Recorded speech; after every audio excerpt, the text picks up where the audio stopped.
fellow Toastmasters and guests. My name is Eugenio Jaramillo. I was born in Bogota, Colombia, but I was taken to the United States at a very young age, so I'm a product of the education system of the United States. Ever since I was a little boy, my parents said I was a tinkerer. I was a person that took apart my toys and figured out why my toys worked the way they did. And I was the guy that Christmas time, when everybody got presents, I was the one that put them together because Dad couldn't figure it out. He can't follow instructions.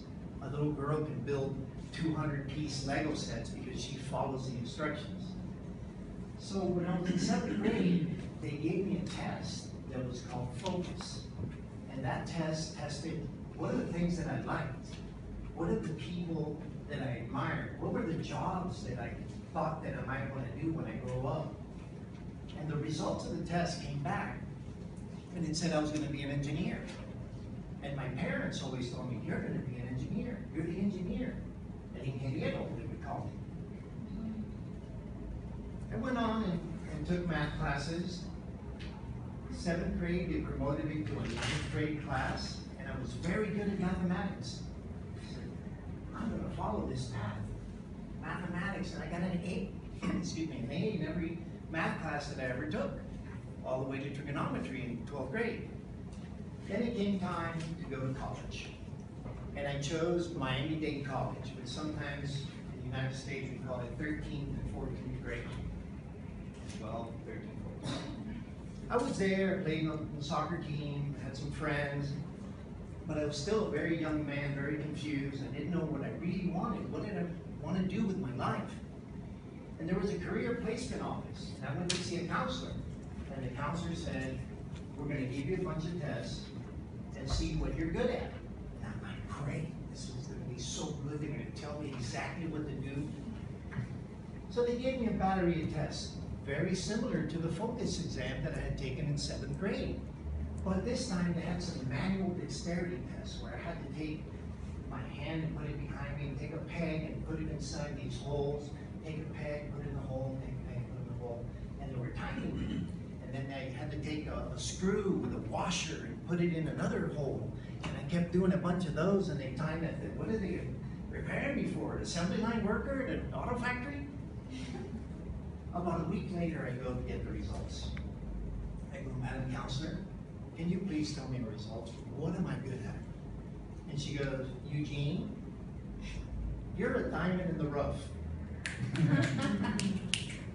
You can be anything you want. I'm like, oh man, I was so disappointed. I was expecting to hear engineer, study engineering. No go. I decided to keep with the engineering. And I studied pre-engineering. I got my Associate of Arts degree. And I had a friend that I made very good acquaintance with in my last year of high school. And he had gone off to the University of South Florida in Tampa, Florida. And I followed him. We used to write each other. No email, no text, actual writing letters, put them in an envelope, send it to each other.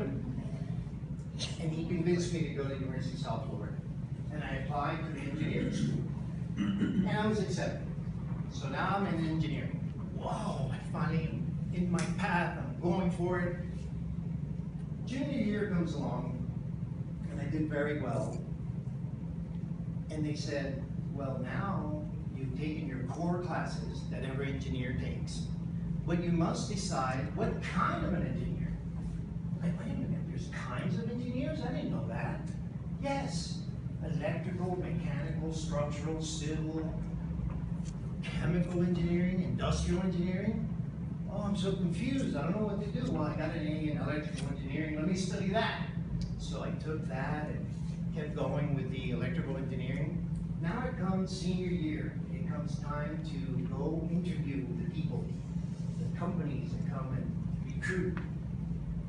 And they say, well, I know now that you're an electrical engineer, what kind of an electrical engineer you want to be? There's kinds of electrical engineers? I didn't know that. Holy cow. What do you mean? You can work for the phone company, for the power company, for an electrical company, for the computer industry? Well, guess what? I ended up in the computer industry. Went very well. I worked for the grandfather of the computer industry in South Florida. and I was a hardware, firmware, and software engineer for about 5 years. Bored stiff, bored out of my mind. Dad came across some money, and so we started a real estate development company. And then that went under, and started a first Checkers franchise. And then I met my buddies from high school that had a construction company, and I started working for them. And I was with them for 25 years, and I recently retired. My life in numbers, I'm 62 years old. I've been in the United States for 54 years. I've known this family, the Munillas, for 40 years, 37 years since graduating as an engineer, 25 years working for them. 18 and a half of those years were spent building airports. I've got 3 of these. This is right here. I have 4 beautiful children, 2 elder children, Christopher Christina and Victor Victoria. What a chance. I lead a blessed life, and I thank you so much for giving me this opportunity to let you get to know me and give my icebreaker again. Thank you very much.